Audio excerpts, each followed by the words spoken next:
Hello everyone, and welcome to the Biblical Bookworm. My name is Elizabeth, and today I'll be talking about the book The Everlasting Man by J.K. Chesterton. As I've been recommended this book many times, I'll finally make a video about it today. So The Everlasting Man is a Christian apologetics book by J.K. Chesterton, and it was published in 1925. Its aim is to illustrate the spiritual journey of humanity, particularly within Western civilization. To be more concrete, the book attempts to prove two things. First, that humans are not just animals, and second, that Christ was not just human. A fun fact about the book is that C.S. Lewis was influenced by it, and he credited it with having a profound impact on his intellectual development, describing it as a transformative experience that, quote, baptized his intellect. He also said that it was the finest and most compelling popular apologetic work he had encountered. Chesterton starts by highlighting the primary issue with the church's critics. They're too close to see it properly. What they would need to do in order to change that is to back up a bit to see the whole picture. And that's exactly what Chesterton makes his reader do with this book.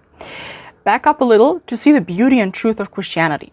Related to that, the author also explains that the second best judge for Christianity is someone who has absolutely nothing to do with it, so for example a Buddhist, because that way the judge is not biased. The worst judge for Christianity, on the other hand, would be a poorly informed Christian, because that person thinks that they know Christianity and are strongly biased when judging it. Chesterton compares this to the following analogy. There are two ways of getting home, and one of them is to stay there. The other is to walk around the whole world till we come back to the same place.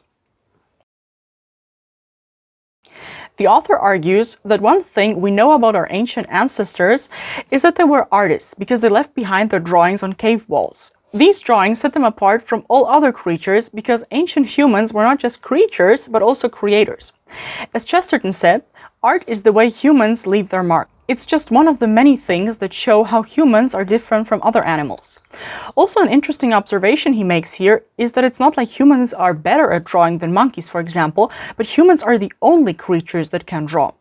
He concludes that the more we study humans as animals, the less they seem like animals. He gives other examples of things that make us distinctly different from animals. To illustrate that, I'll read a quote from the book.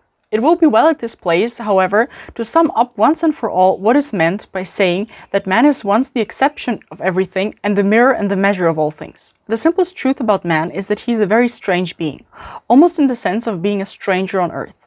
In all sobriety, he has much more of the external appearance of one bringing alien habits from another land than of a mere growth on this one. He is wrapped in artificial bandages called clothes. He is propped on artificial crutches called furniture. His mind has the same doubtful liberties and the same wild limitations. Alone among the animals, he is shaken with the beautiful madness called laughter, as if he had caught sight of some secret in the very shape of the universe hidden from the universe itself.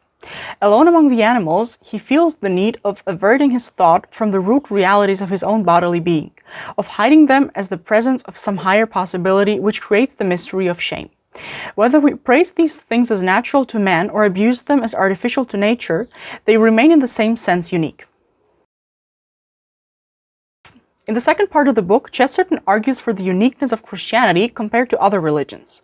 He explains that we often see tables or lists placing the world's major religions side by side, giving the impression that they are similar. And we also tend to line up names of religious figures like Jesus, Muhammad, Buddha, and Confucius. According to Chesterton, these religions and their founders don't actually share a common essence. He writes that when we consider Eastern religions like Confucianism, they are vastly different from both the church and each other. Comparing Christianity and Confucianism is like comparing a theist with an English landowner or asking if someone believes in immortality or is 100% American. Chesterton argues, for example, that Confucianism may be a civilization, but it shouldn't be classified as a religion. Another thing he writes about that topic is that, for example, Jesus taught things that were not understood back then, and Muhammad, on the other hand, taught concepts that were popular at that time, like, for example, polygamy. Chesterton highlights that Jesus didn't make his teachings about morality dependent on the society or the culture he was in. In his words, the same truth might be stated in another way by saying that if the story be regarded as merely human and historical, it is extraordinary how very little there is in the recorded words of Christ that ties him at all to his own time. He never used a phrase that made his philosophy depend even upon the very existence of the social order in which he lived. He never made his morality dependent on the existence of the Roman Empire or even on the existence of the world. Heaven and earth shall pass away, but my words shall not pass away.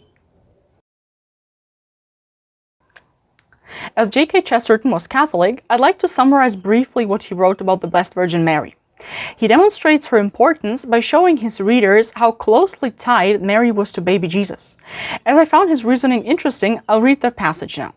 If the world wanted what is called a non-controversial aspect of Christianity, it would probably select Christmas.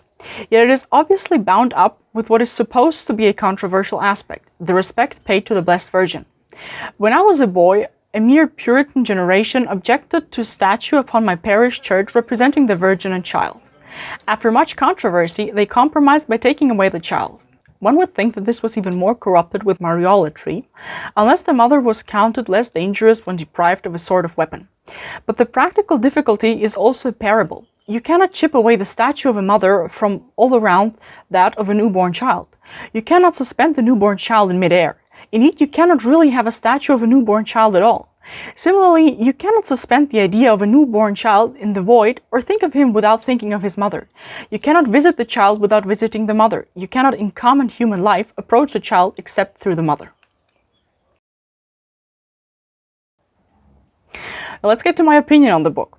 Before I rate the book on a scale of 1 to 10, I'd like to explain a bit what you're getting into when you read the book, because I imagine that some of you are watching in order to figure out if the book is the right thing for you. It's important to know that the book is rather different from other books because Chesterton has his very particular style. What I mean by that is that he seems to have been a very creative mind, and so when you read the book, you encounter many very creative and pretty unique thoughts. For example, the last thing I quoted in this video about Mary, that's what I call creative. Because I myself wouldn't come up with the idea to draw conclusions about Mariology by thinking about the fact that you can't show a baby without his mother, as a statue. That's what I mean by creative. So I would describe the book as a collection of shower thoughts about Christianity. Let me know if you can agree with that, but Chesterton really reminds me of that genre on the internet where people share their so-called shower thoughts, which are random and really creative realizations about whatever. So in this sense, I like the book because of its uniqueness. Another thing that is important to know about the book is that it might take a while to absorb the information contained in it, so it's hardly possible to just rush over the book. My rating of the book would be an 8 out of 10, and the reason why this isn't higher is because, first of all, the book didn't fascinate me in any way, and also I suspect that some of his thoughts, as creative as they might seem, could in fact be just logically flawed. So I'm not fully convinced of this book. Another aspect that made me rate this book lower is the fact that Chesterton didn't use any quotations or references to back up his reasoning. At the end of the book, he explains that by saying that I've not loaded my abstract argument with quotations and references which only make a man look more learned than he is. But I gotta say that I'm not fully convinced by that, because although quotations may make people appear more learned than they are, I don't think it's a good idea to not quote at all because of that reason. So the fact that he didn't quote anything in the book is questionable, and it makes the book less valuable as a source of information in my opinion. That's been it for today. I hope you liked the video. See you next week. God bless and bye!